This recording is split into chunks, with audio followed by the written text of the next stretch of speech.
Hey, Candace. Hey, counselor. Hey, Candace. Candace, something just happened to my screen. Um, it just turned black. I don't know if I should. I'll stop the screen share and see if that helps. Let's Okay, see. yeah, Is that okay now? yeah, that helps. Yeah, that helps. Okay, Thanks, perfect. Candace. You're welcome. So we are recording and we're live whenever you're ready to start. Okay, excellent.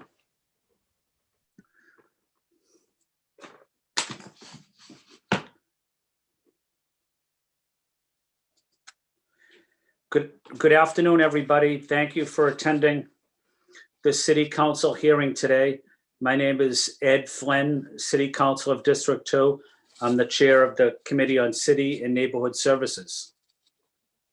Today, we are having a hearing on docket 0502, order for a hearing regarding expanding the services available on 311.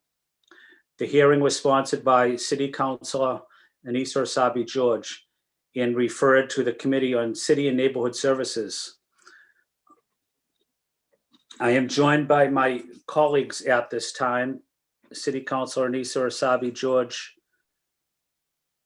City Councilor Matt O'Malley, City Councilor Julia Mejia. This hearing is being recorded and live streamed at boston.gov/citycouncil-council-TV. It will be rebroadcast on Xfinity Channel 8, RCN Channel 82, FiOS Channel 964.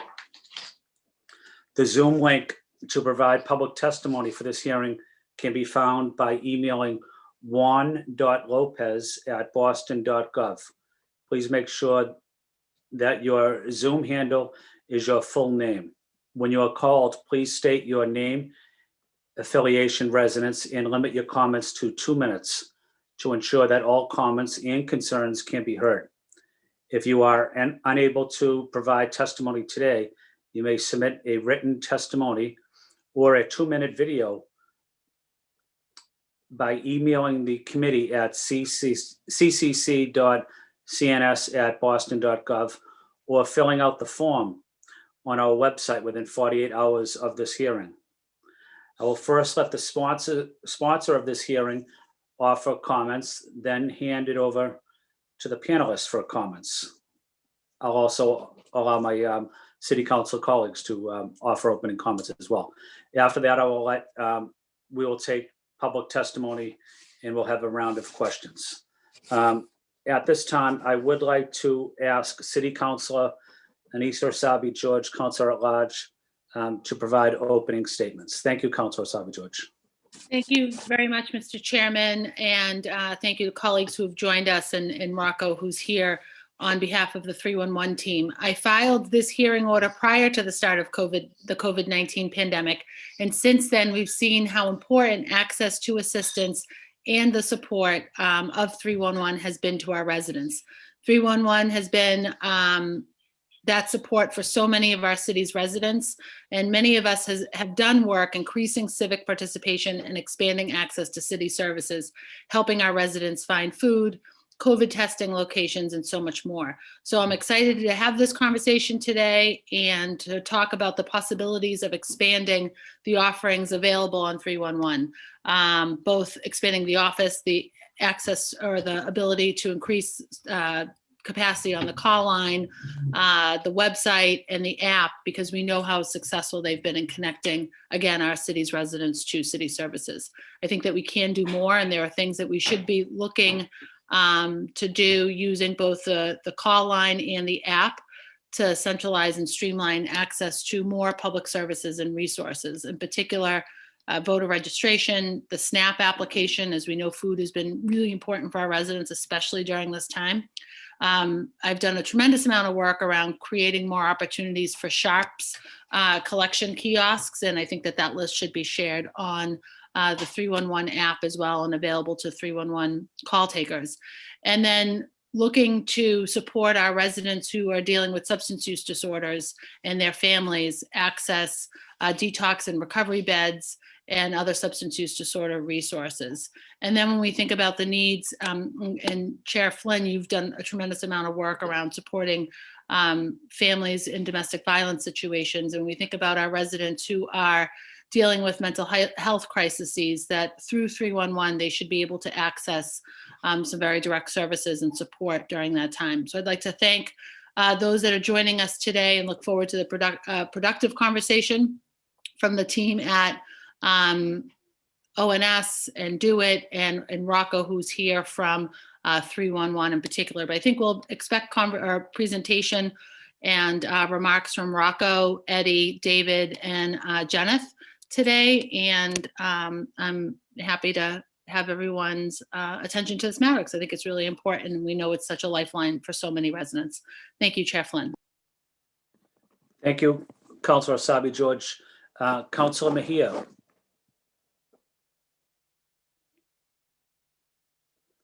Was I next? Yes, Councilor, your opening comments? Sure. So I'm just here to participate and thanking the sponsor for this hearing order, as well as you, Chairman Flynn.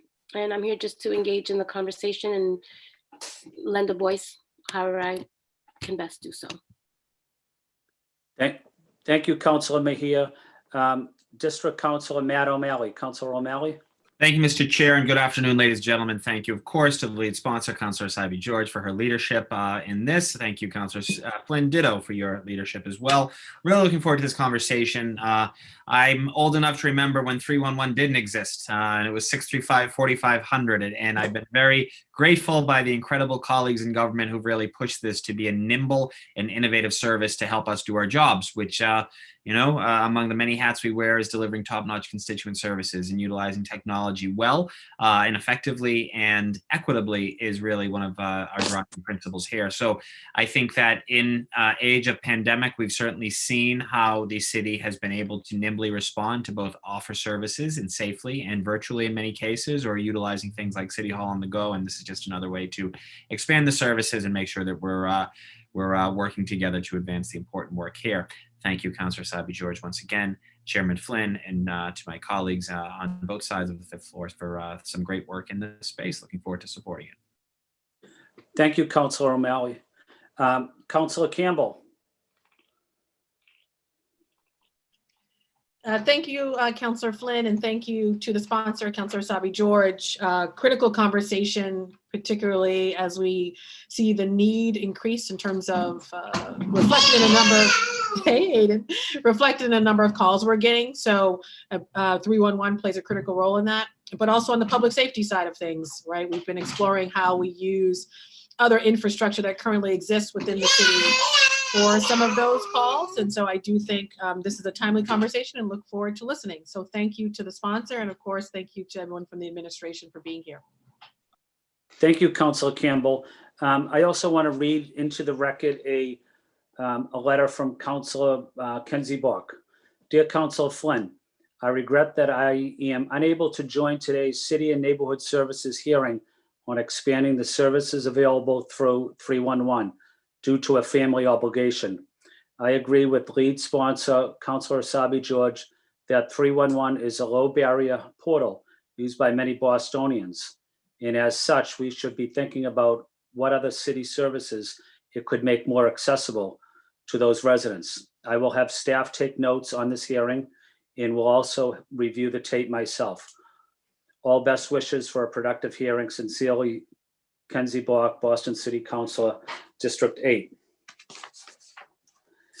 At this time, I'd like to introduce the panelists from the city administration and ask them if they would like to provide opening statements.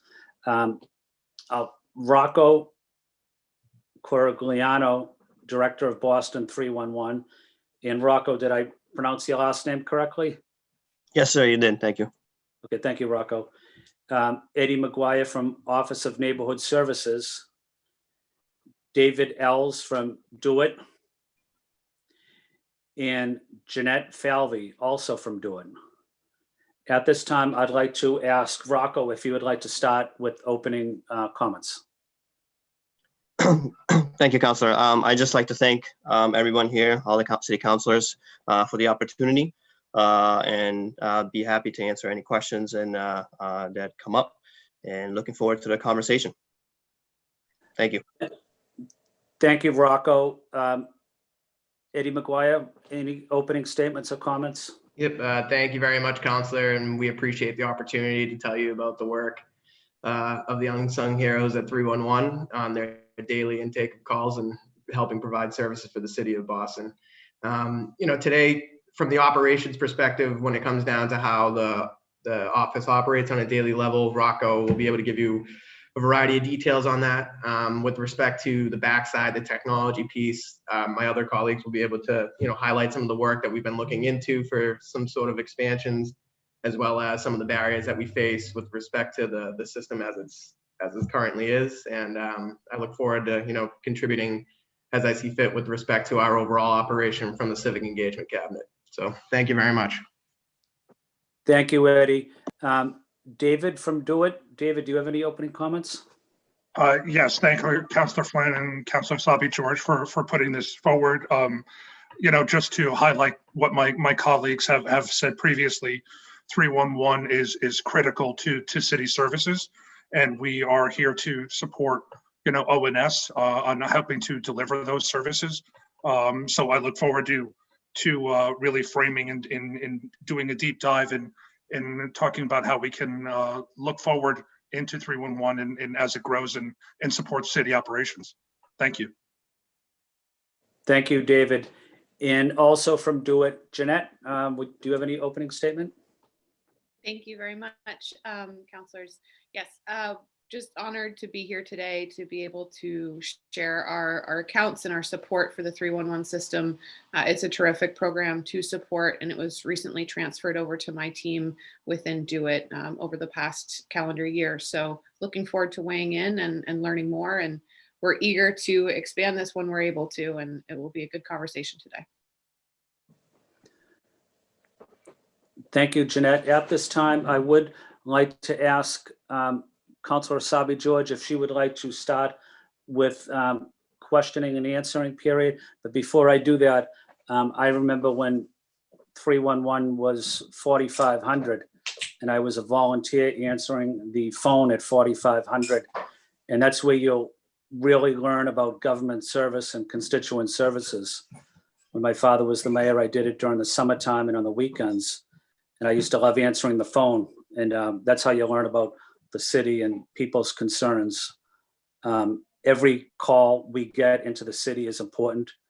And I know 311 is doing a great job. So just wanted to highlight that. Having said that, Councilor Sabi George, would you like to start the Q&A period? Yeah, absolutely. Thank you, Councilor Flynn, and thank you again for everyone who's here today. And certainly want to echo how much I love 311. I use it myself sort of as a resident, but also know that our residents have really come to depend on it. And it's part of why I would really like to expand the services and the offerings, if you will, the menu of services that our residents can access. So I am curious how does 311 determine, how does the department determine which services to offer both on the app and on the website? And how do you engage with residents and others in determining both what should be on 311 in both platforms, and then also the app, the website, and through direct calling? And how do we engage residents and how best to use 311? Because I do know as someone who goes to lots of community meetings that the Office of Neighborhood Services is pretty active in recommending 311 for residents to use. And how do we do the more of it? Now, if that's for Eddie or for Rocco. I'll take that on. I mean, we definitely push a variety of different services and neighborhoods as well to the app or to actually calling in for 311. With respect to determinations, with when we first got it and rebranded it to 311, there was just certain calls that come in more often. So trash related calls are a significant amount of calls. When it's the wintertime, it's snow calls. So there are certain seasons, when we start street cleaning again, there are just certain things that are constantly on our radar and constantly being called about. So that sets precedence. I think, an example of one that we might have just recently added would be the encampment protocols and making sure that we give people opportunities to call in and get those to the direct sources. So we try to adapt pretty regularly depending upon the situation. I think COVID is a great example of showing how we were able to not only go, completely remote at times, but also able to make sure that we were pushing out the information necessary, such as the COVID guideline updates and other things on a regular basis. So we really do take a lot of what, we try to have on the app or try to build into the app based on what we're seeing from incoming calls and or the generation of use from the actual app itself. But again, I think we're always willing and trying to expand services. I think one of the things that we do find when it comes down to that can be somewhat of a limitation is just making sure that we can get results. We don't want to just create something where you can plug in a case and we're not going to be able to get you a response in a timely manner. We're not going to necessarily know where that case goes within the system, what department will be following up with those calls. So there's a lot of back end things that people aren't necessarily aware of that we usually take into consideration when establishing and creating a new format. And as long as we have those things established and the technology to support it, we're more than willing to, look into implementing it. Yeah, and I saw that through the adding of the improperly discarded needles and shots across our city. That was something when I joined the council in 2016, that wasn't on the app. So to have that added, especially when we think about the geolocator, that's a really important piece on some of those types of calls. How do we move to add things like voter registration or the SNAP application to help families access food? The SNAP applications, for example, have been something that the families haven't been fulfilling that, and the easier we can make some of those processes, the more utilization we'll have. And then when we think certainly about DV or domestic violence or access to mental health services, again, I want to make sure that if they're on the app or on the platform in any which way, that we're able to make sure that, especially when we think about something like DV or especially when we think about something like mental health, that connection can be made through any of those platforms. So what does it take to make those recommendations and get these components added to the platform? And when I say platform, I guess I mean all of those things. I don't know if Jeanette or David have a better way to, or Rocco have a better way to describe it, but 311, the website, and through direct calling. Yeah. So I would say it's probably the way we should probably look at it is from, a human perspective, how we're going to implement that in the office and make sure that the appropriate individuals within the city would be responding to that, as well as the training for our staff. When it comes down to mental health, recovery services, like there is definitely a need from the 311 staff to be educated on how to best handle those calls and make sure that they're transferred to the appropriate authorities, and also take it into consideration the variety of different factors that would make that call, go smoothly and not unpleasant. So I think from, our perspective, when it comes down to when we did the recovery hotline, and things like that, the first few calls for some call takers were tough because that was the first wave of calls that they would ever have, having to deal with somebody on the other end of a call that was looking to get services in the recovery field. And it was our responsibility to make sure we try to connect them to whatever department or organization that we were currently working with to get those things. So from our perspective, it would first come as to what is the end result of this request? Where do you want this to go? Who would be responsible? Because the 311 representatives aren't necessarily the person filling the pothole. They're not the person that's, they are a jack of all trades, a master of none. So what we do is we try to make sure that we have an understanding of how the system works, the basic understanding. We can get you to where you need to be, and we can get you in to connect with the appropriate people so that you can get the appropriate information. And with snaps and other things like that, we have call takers currently now that would, if someone called in, we would connect them to the website. We'd push them to some of Project Bread's advertisement and things that we've helped funded.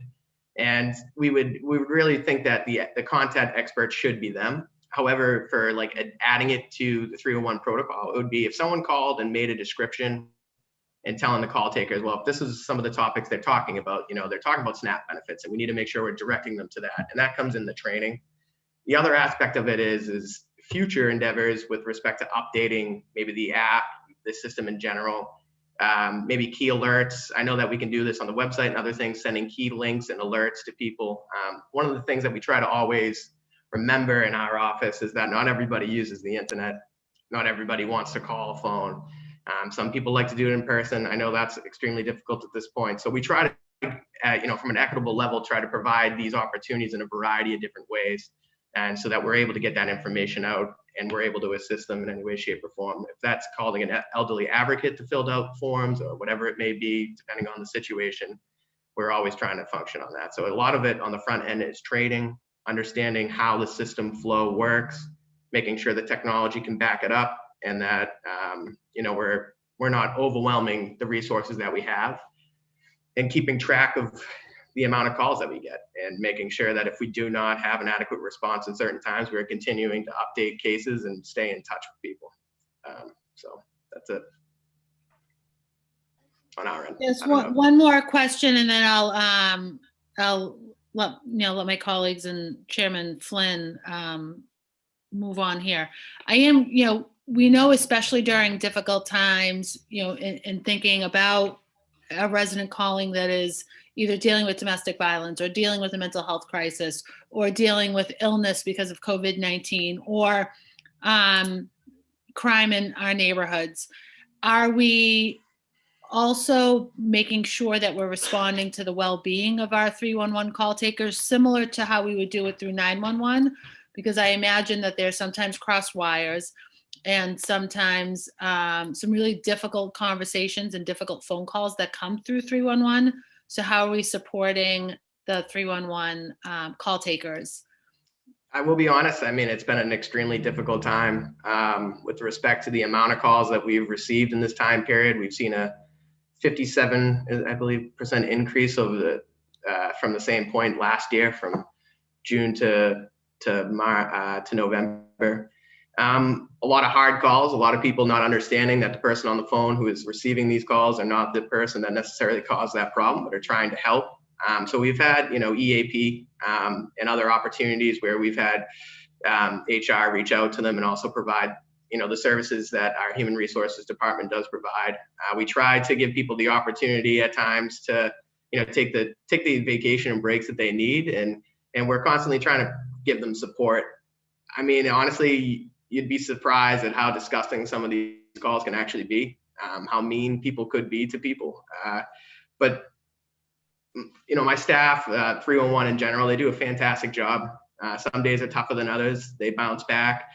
But essentially, we're relying on the resources that HR has given us, as well as making sure people get ample amounts of rest, and that if there's a tough call and they need a break, we provide those breaks. But luckily, we see a further increase in the app development, so there isn't necessarily, you're not always getting yelled at. Sometimes it'll just be a case that's submitted through the app and things of that kind. But overall, they've been, like I said, the unsung heroes of this pandemic. Thank you, Chairman Flynn. I do have additional questions, but I'll give some time to colleagues.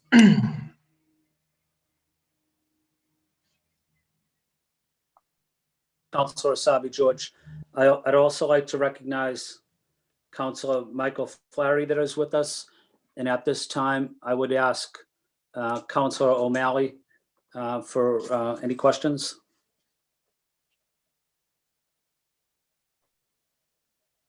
No questions at this time. Thank you very much, Mr. Chair.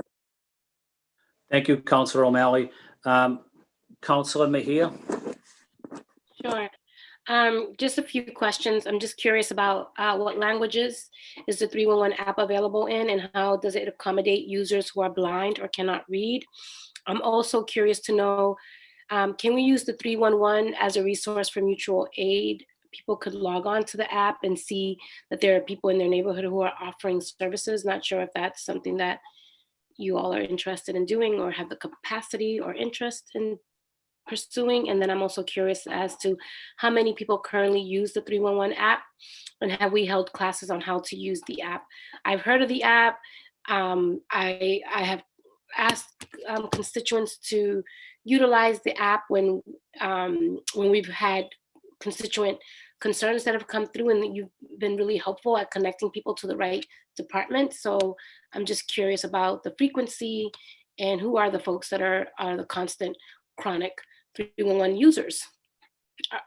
Do you have those? Like, do you know, like, who are the, you know how everybody has those people who are always the ones that use something the more? Do you have a way of keeping track of the high users? And how do you engage those high users to help your thinking around design? Just curious. Yeah, so we do have super users that like to use the app quite a lot.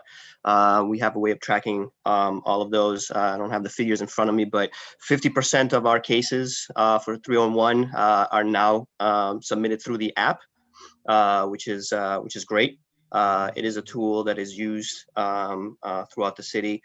Prior to the pandemic, we used to send out staff to community centers, to elderly folks' homes and the like, for presentations on 311 and how to use the app. So in conjunction with the Office of Neighborhood Services, some of our staff would go out there and not, it wouldn't necessarily be a hands-on training, but we'd show them how to use the app and what the app would be used for, and just an explanation in general of what 311 is and how we can service the constituents in the city. But it is a tool that, along with the phone calls, has serviced the city a great deal. We are looking forward to expanding and listening to any suggestions. To your suggestion about the sharing information with our constituents, that's not currently possible. But again, we're open to conversations and listening to what everybody has to say and see what we can do. In regards to languages, just curious about how many languages, if any. At current, it is in English only. But again, it is something that down the line in order for us to implement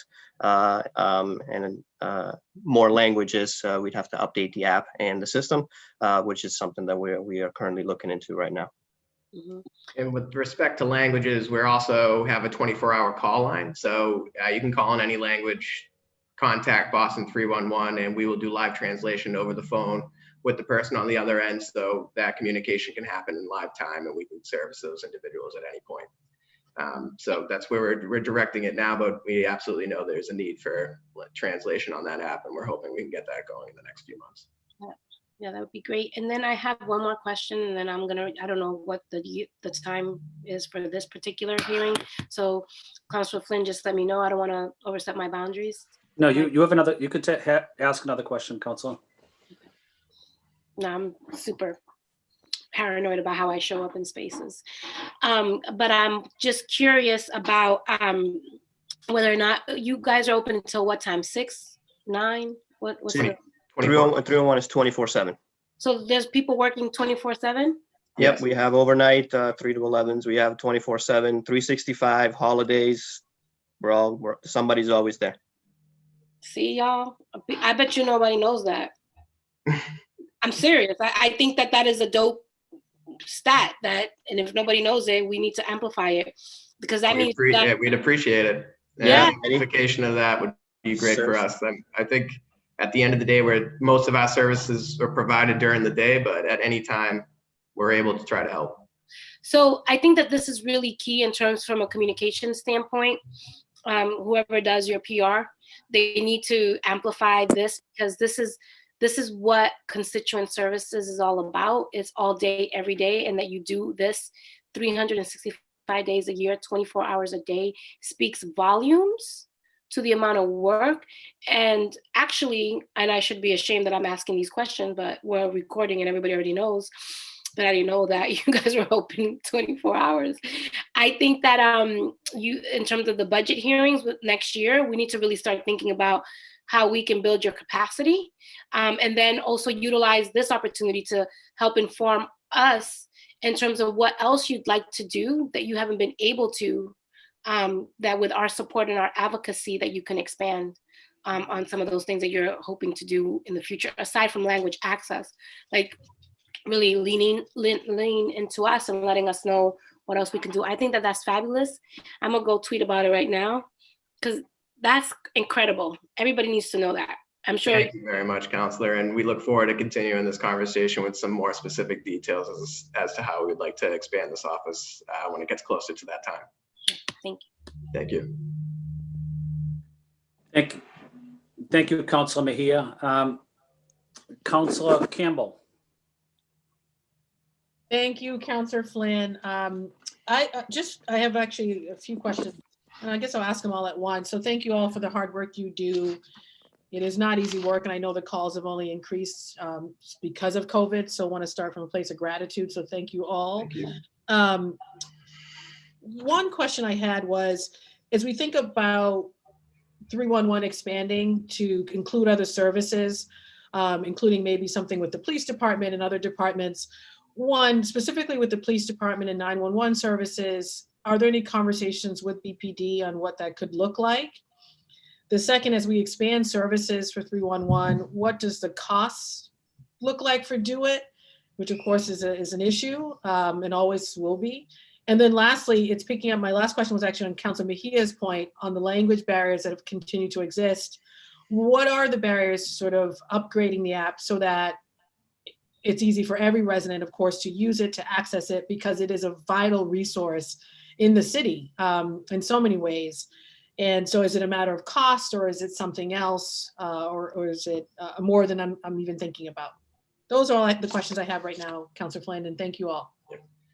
The 311 system is tied into BPD. We do get notification from them on a variety of different updates that they would send to us that they would publish, publicly anyhow.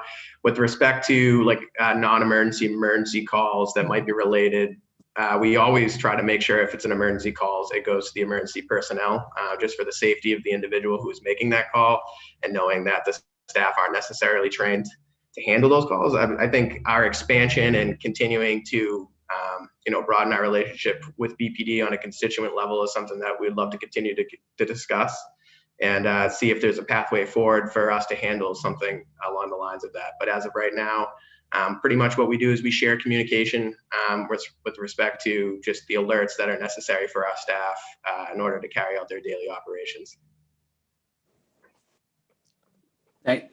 Thank you, Councilor Campbell. I just had a few more questions. I wrapped all my questions in one. Oh, okay. Thank you, Councilor Flynn.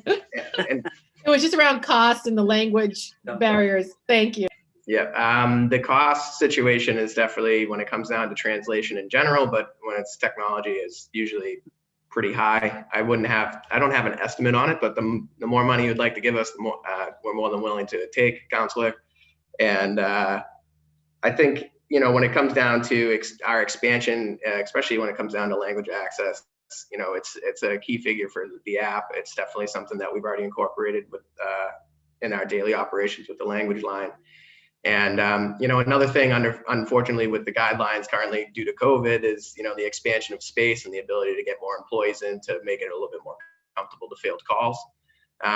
And so these are things that we're looking into. I think it's like we said earlier, even if you're just adding something such as like, the recovery hotline or whatever it may be, there's personnel matters that need to be taken place. There's technological matters that need to be taken place. And then there's also accountability matters that need to, be taken into place. Because it's fine if we create a million different cases and get 0 responses. It's, but we want to make sure that every single case that we get, we try to give an accurate and, timely response to people. And it's just not where you dump your issues. It's where we get an issue and, push to try to get it solved. Some are more complex than others, but the end goal is always to follow up. So.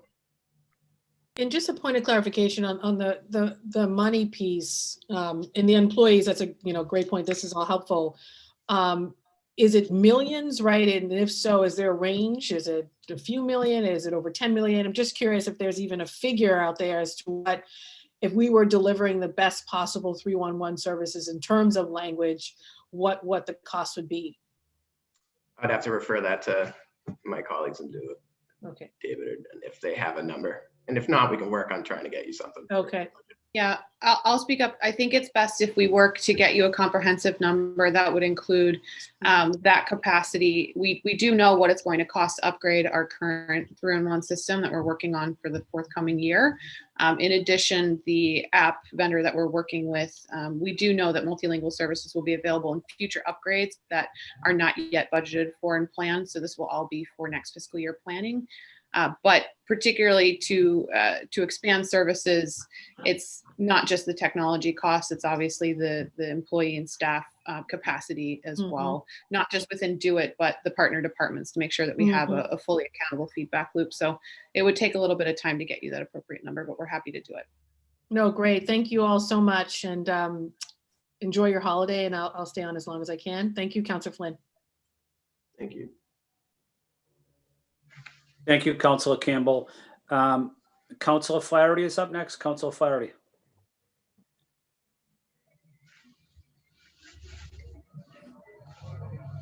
I don't think he's on anymore. Okay. Councilor Braden. I don't think she's on either.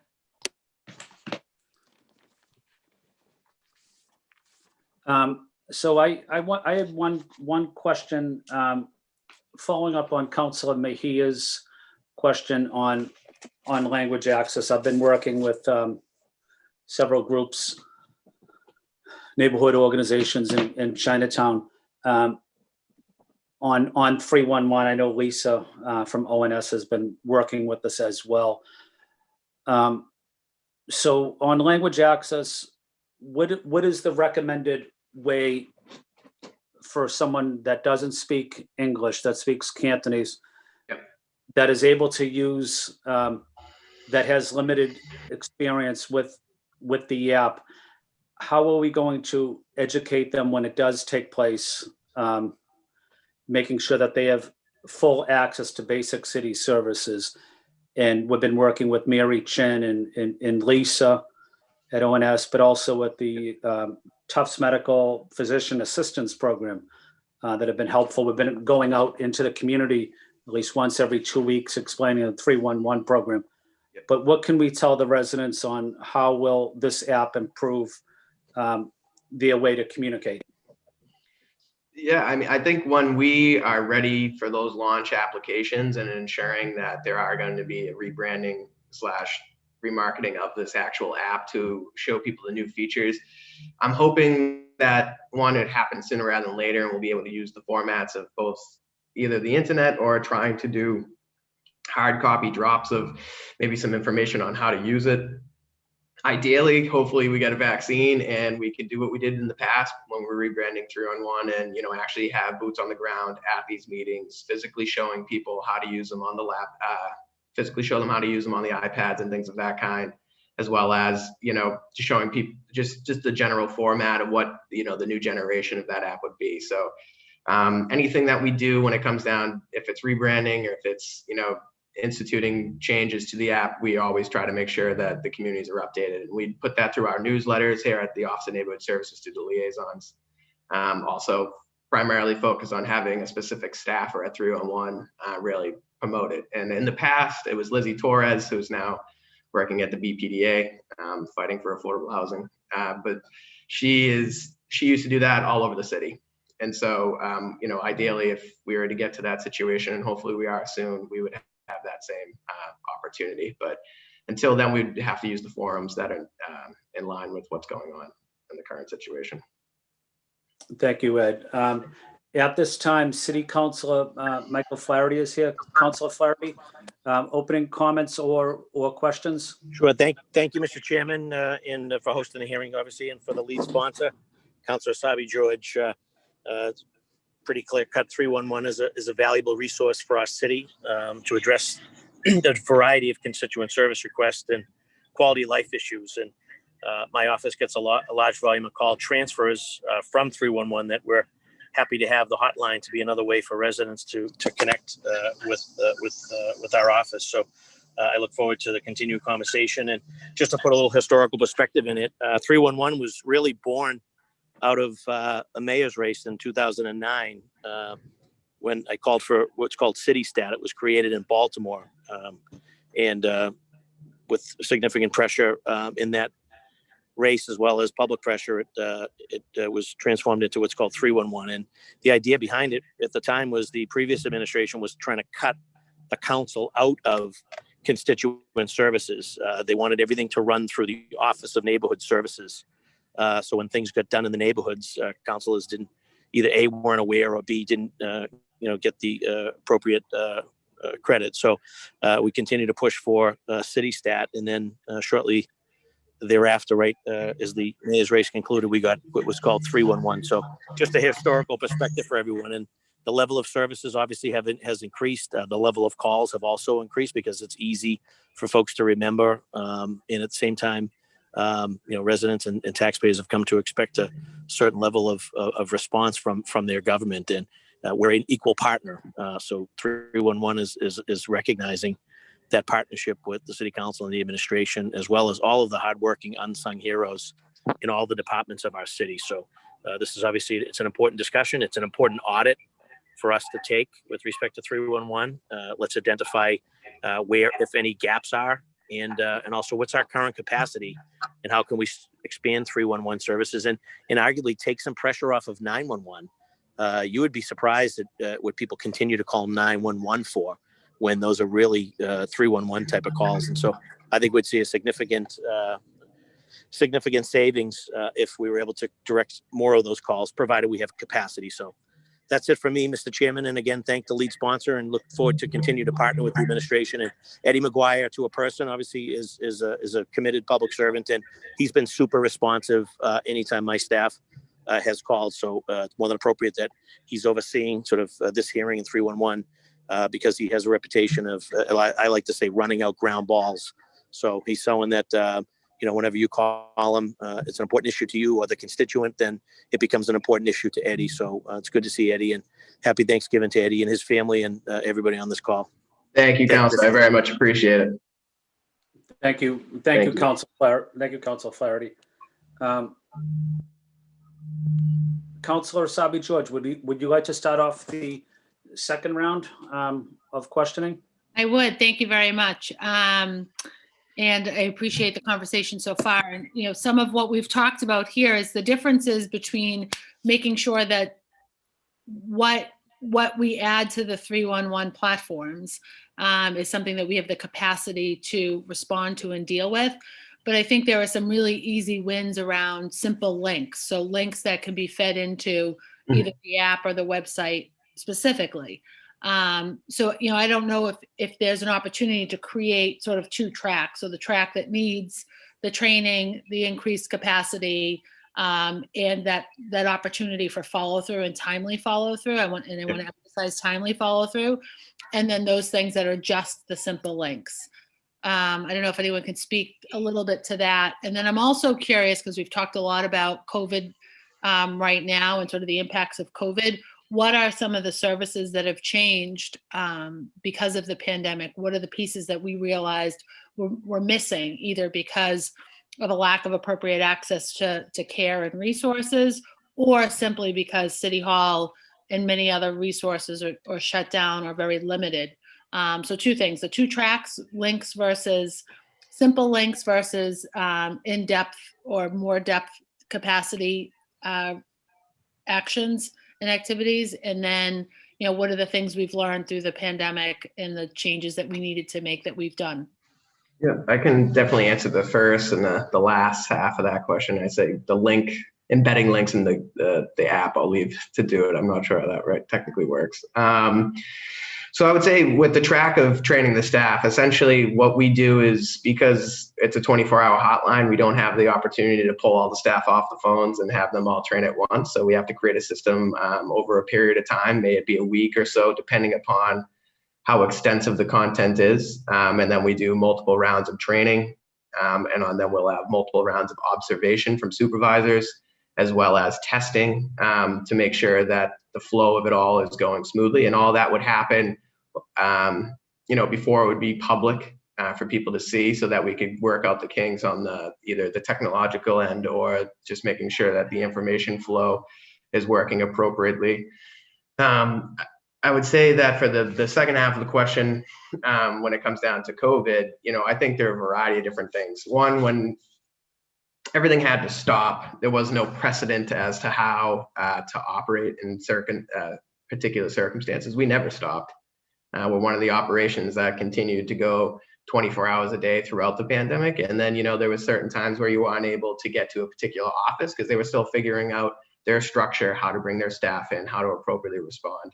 And so the first, I would say in the early March, April months, while we're going through this and trying to figure out the virus, it was just a matter of understanding how that office was operating, what their new capacity was, and trying to make sure it works. But we saw a lot of calls on food.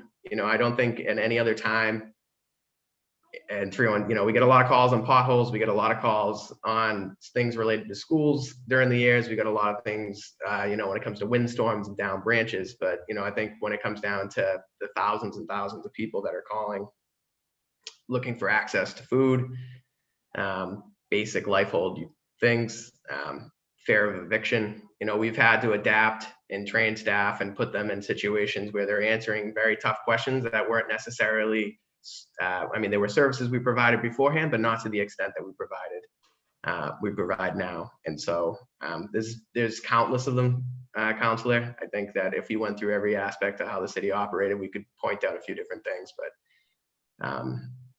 it went to show you, how much people do rely on the services that the city provides. And when for a short period of time with them not being open, you do know that, it's on all of us here in this building to try to get them what they need. And that's what 311 is trying to do. Yeah, and you all have become, our team over at 311 have truly become a lifeline for so many of our homebound and very isolated residents. I think about the most vulnerable residents. You think about our elders, and my mother was a telephone operator. She just answered calls at a large company in Boston for many years. And so many of her calls were just people, because the number was widely publicized, were people just calling to be connected to another human being. So I imagine that you're also getting some of those calls where someone's calling for something fairly insignificant, but really it's that human contact that they're so desperate for. I think that what is the best way for us as a city council representing the residents that we all of us represent? You as the Office of Neighborhood Services certainly represent the same population, the residents in the city of Boston. How do we get to you? What's the best way to share with you the information around the links that our residents are looking for, and then the places where we need to explore adding capacity? Mm-hmm. Go ahead. I'd say it'd probably be a combination of the Office of Neighborhood Services. I would rely on, not only the call takers to have it on their talking sheets specific to, a high volume of conversation on whatever topic it might be, but also making sure the links are shared. The ONS liaisons are on the ground and able to move in a variety of, if they're unable to utilize a computer, we have the potential of getting them information in a hard copy in multiple different languages and try to get it to them so that they can get those links. I think at the end of the day, we really rely between the on-ground liaisons as well as, the 311 call takers being well-versed in almost every topic in the city to try to get people directed to what would be the appropriate department to field those conversations. So I would say it would be a combination of that as well. Just having today's conversation, and I've been in office almost 5 years, and it's just sort of dawning on me now to even suggest this. But when you do your trainings for new staff, because I think that you do some of it cyclically, I personally would love to be trained and available to, Councilor Flynn mentioned his time volunteering. Yeah. I think as an elected official, it would be important for me to at least have or share some of that experience. Certainly never get to live it because I'd only volunteer a short period of time. But I think it would be important for me to be trained, for my staff to be trained, because sometimes calls that should be going to 311 come through our offices. And as Councilor Flaherty said, sometimes a resident who's looking for assistance is calling everyone. So if I'd be grateful to participate in that training, and I'd be grateful to also have my staff participate in it. And I think too, when we're in a moment of crisis, when we think about whether it's a blizzard, knock on wood, we don't have any this year, or a pandemic, or some other crisis that we're facing as a city, it may create additional bodies that could support the work too, and maybe head off additional calls to 311 if we're able to respond as an office. Yeah, no, we would absolutely love that. And so when we get to that training, we do, have a decent amount of turnover at times. So the trainings are happening pretty regularly within like a 2 months time frame. So we can definitely work on getting that making that happen. I think, with respect to staff and having people experience it, we do have volunteer snow teams that used to be able to come in and sit down and, pick up the phone after someone left. Right now, you're not able to do that. We have, there's space issues, making sure that you can't have more than one person in and out of the office at certain times because of the restrictions. We also used to have a co-op program for Northeastern that would, it was a 6-month period. They'd have 8 co-ops assist us for over that period of time. Unfortunately, we're unable to accommodate that program right now for a variety of different reasons that stem from COVID. But, we're more than willing to try to get as many people to help. I think one of the concerns moving into the winter months that we've expressed with, internally with our colleagues is usually we rely on volunteers in a 2015 snowstorm, reality to try to handle that. And I remember I was actually working at the BRA, and then we'd come down and we'd do 6-hour shifts to assist in it. So we can always make that happen. And I think the training overall would be beneficial. I don't think there's not many people that know the city like 301 call takers. Yeah. So things that I suggest, and I'd love to come away from this meeting, is getting you all to add those links, especially some of the, the links that we advocate for through our work, but I'm sure colleagues have links that they'd prefer or also want to add. Figuring out how we build your capacity over time to provide more of those direct services. And then let's get us trained, because thinking about returning to City Hall in a more full-time way, if there is those incidents or the snowstorms or the whatever, that, putting an all call out to anyone who is trained, we can literally lend our voices to support the work of your office. So we're going to get you suggestions for sure of links of that, and then sign us up for 311 call taker training. Thank you very much, Councilor. I'll make sure to do that. Thank you, Eddie. Thank you, Rocco and David and Jennifer for joining us. And I think that's it for me. I may have additional questions after hearing from my colleagues, but I'm excited about this. Thank you, Councilor Sabi George. Before we go to Councilor Mejia, who should be next, I have City Councilor Braden that is on with us. So I wanted to take City Councilor Braden either for an opening statement and questions. I'll keep it very brief, Mr. Chair. I am late to coming to the party. I was on another call. I'm very interested to hear more about 311. And one question I would have is, can we get some data on the sort of range of calls that are being fielded and just to get some idea of what constituents, specifically in my district, Alston Brighton, are calling in about, and what the response times are, etc. And that's it. I'm happy to just listen into the conversation. I apologize for being tardy in my arrival. Thank you. Yes, Councilor. I'll follow up with Fernando to get you some of the details specific to your district with respect to the calls. Appreciate that. Thank you. Thank you, Councilor Braden. Councilor Mejia? Yeah, so I just have a few questions. I always talk about that the city is resource rich and a little bit coordination poor, right?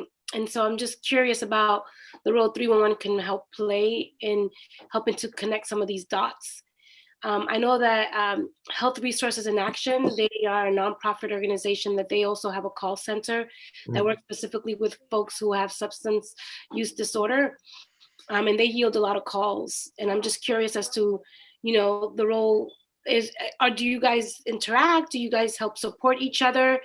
Is there a line of communication between nonprofit organizations that are providing call time support? And how do you all do that traffic control? specific to that particular service or relying on external partners, you're saying? Because we work with so when it comes down to like the recovery line, there's the state, and then there are external partners like the Gavin Foundation and others that we've worked with and communicate with. And our real job is to make sure that we successfully and warmly transfer that individual to the appropriate department and or organization. If usually when we're connecting, and if we are connecting and they have an update, say they change the way that they're going to be doing business, or they change the way in which they're fielding these particular calls, links, whatever it may be, is when we would communicate. But really what we look for when we're working with outside partners or outside departments is the basic information necessary to, one, to identify what the call may be and who it should go to.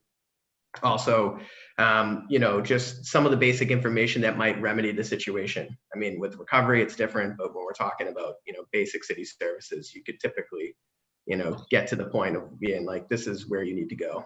So we're always more than willing to work with whomever, and we're always willing to update information specific to operations if necessary. But it's not limited to just internal partners. I think if there is external opportunities to provide alerts and things like that, I know some of the times we have conversations with Toy for Tots when it comes down to toys coming in, because they do call the city of Boston for toys, and depending upon the situation, we usually direct them to different organizations within the city to try to assist in that. And then we basically keep ourselves up to date as to what our capacity levels are. And if someone's getting overwhelmed, we try to transfer and make sure that we evenly distribute it so no one person is overbeared. But that's usually just basic communication on our end. So, because one of the things that I in regards to Health Resources in Action, which is the nonprofit organization that works specifically with folks who are experiencing issues of substance abuse support, is I asked them how can we utilize this hearing to help?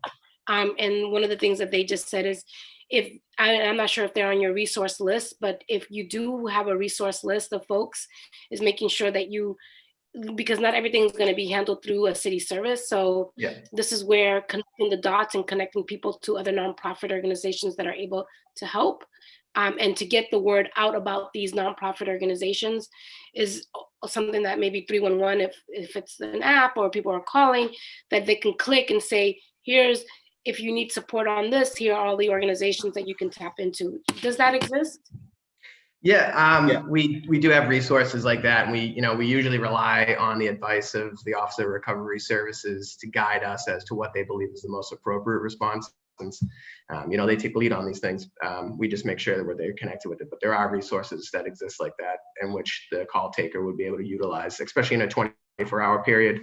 So if someone calls us at 2:30 in the morning or whatever time it may be, to be able to try to direct those people, because, again, like you said, City Hall is open till 5 p.m. And we're operational 24 hours. So we have to have those resources. And this is probably weird, but I'm going to ask anyways, in terms of, would not be a hearing unless I ask a weird question. So let me just put it out there. I'm just curious about, how when you call the Registry of Motor Vehicles, and how that customer service situation is like, calling them is awful, right?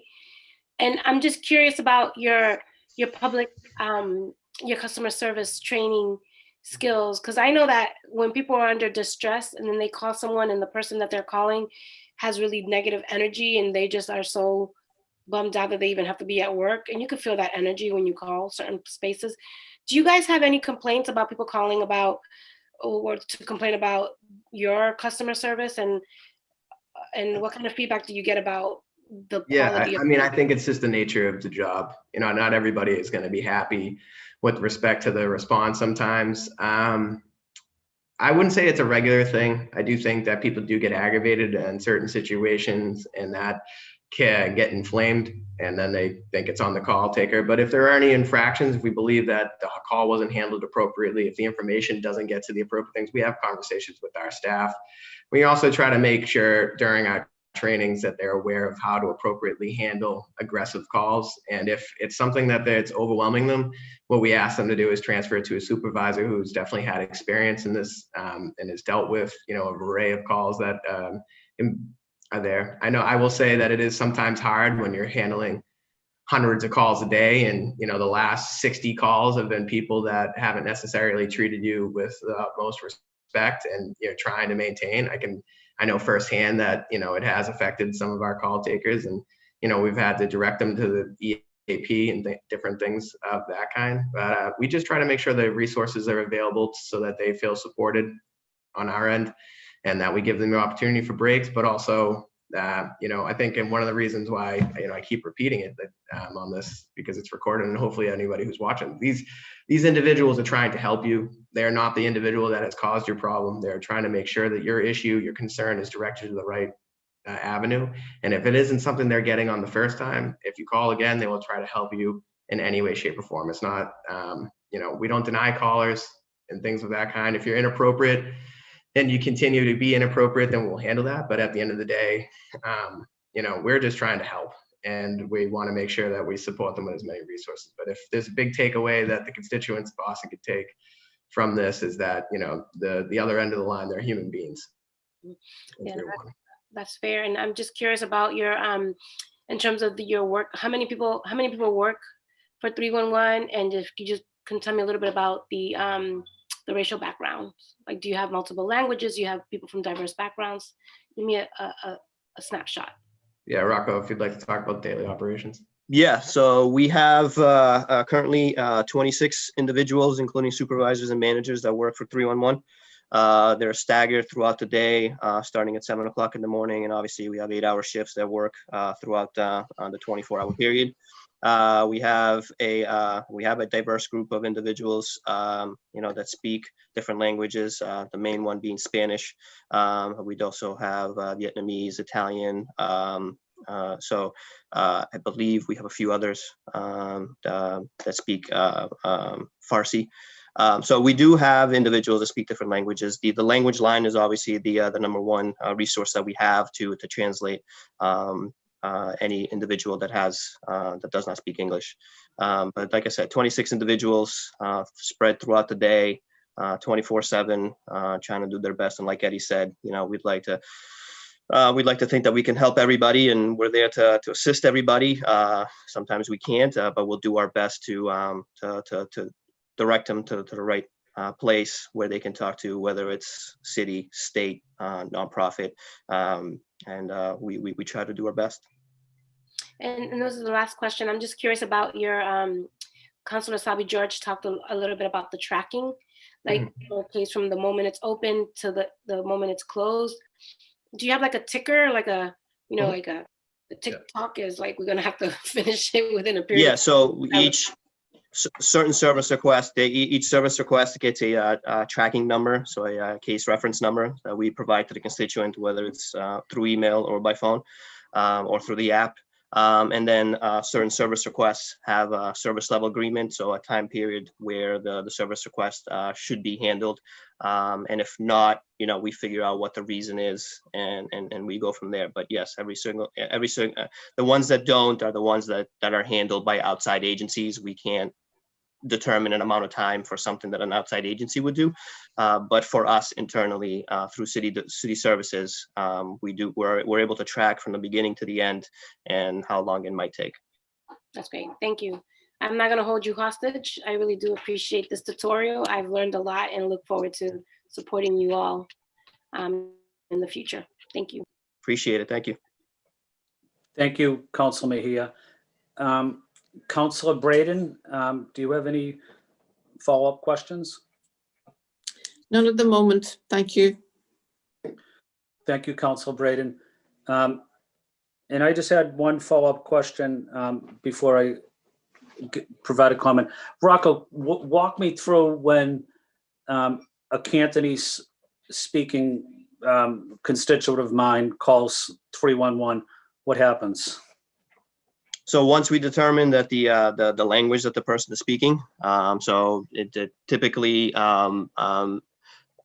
what happens is the person knows enough to say, I need to speak or I speak Cantonese, or I speak Spanish, or Spanish, please, or something along those lines. But in this case, what we do is, if we can't figure out internally, what we do is we will get them to hold, connect them to the language line, put everybody on the same line, and then the folks at the language line are able to determine what language it is that the constituent is in need of, and then connects them to the appropriate interpreter. So if we can't figure it out, our partners at the language line can't figure out exactly how to determine what kind of language it is, and then we stay on the line for the entire interaction, so to make sure that we're asking the questions that need to be asked and we're getting the answers that need to be responded, and we're able to help them in whether by creating a service request or directing them to the appropriate resource. The language line, tell me about the language line. It's 24/7. It was instituted a couple years ago as a need. We call in with our special code. So we call in and we just get it's as simple as getting an interpreter on the line for the language that we need. And like I said, we will stay on the line for the entire interaction, and they're able to translate for us and go back and forth between the two and help the constituent in that capacity. Rocco, my final question before I give a comment. So are there any of the 26 employees, are there anyone that speaks Cantonese? At this current time, no. We have a Vietnamese, but we do not have a Cantonese. Okay. I'm gonna get some. And before I have Councilor Asabi George give final comments, I also want to highlight the role of 311 in being there for the residents of Boston, especially during difficult times such as this, Saturdays, Sundays, weekends, late at night. You're always there for the people of Boston, trying your best, being very professional. So I want to highlight the dedicated team from 311 and also the dedicated team from ONS as well. So thank you. And I like the fact when ONS works closely with the district city councils and with the at-large city council as well. I know that's important. I know that's something you are working on and doing well with. And I just like to highlight that it's a good relationship. And I just hope we can continue working together, especially district councilors and ONS, making sure we work together to provide residents the best constituent services as we can.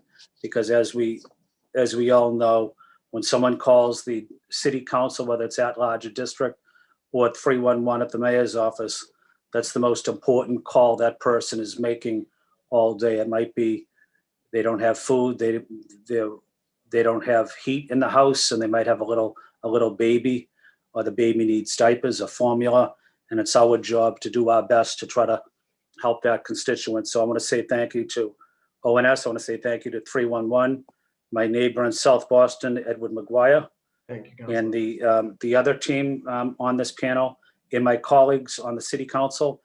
Having said that, Councilor Asabi George, would you like to give final comments? But I would like to say thank you to Candace. I would like to say Juan. I would like to say thank you to the city council central staff. Having said that, Councilor Asabi George, would you like to give final comments? Sure. Thank you, Chairman Flynn, and thank you everyone for being with us. We didn't hear much from David, but I'm sure he's happy about that. That's fine. We'll get to that when we see him during budget season. I'm excited to get to Rocco and to Eddie my list of links, my list of capacity asks, and can't wait to schedule my training and training for my staff on 311. Thank you, Mr. Chair, and thank you everyone for being with us today. Absolutely. I'll be following up, Councilor. Thank you, everybody. This meeting is adjourned. Thank you. Thank you, everybody. Thank you. Thank you. Bye, everyone. Bye-bye. Bye. Happy Thanksgiving. Happy Happy Thanksgiving. Thanksgiving, everyone. Have a quiet, very few people Thanksgiving. Let's hope so.